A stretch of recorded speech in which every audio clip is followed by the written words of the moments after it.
If you're experiencing approval delays on Shopify, there are several steps you can take to resolve the issue quickly. Follow this guide to streamline the process. Step 1. Check your email notifications.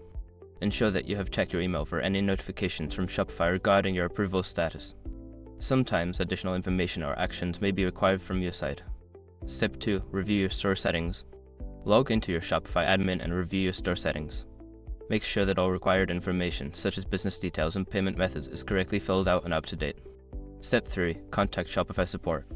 If you still face delays, reach out to Shopify support.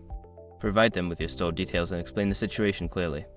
They can offer specific guidance or expedite the approval process. Step 4. Verify your documents.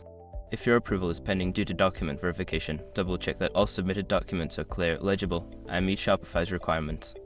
Resubmit any documents that may have issues. Step 5. Follow up regularly. After taking the necessary steps, follow up with Shopify support regularly. Keeping communication open can help ensure that your case is prioritized and resolved promptly. By following these steps, you can effectively address approval delays on Shopify and get back to running your store smoothly.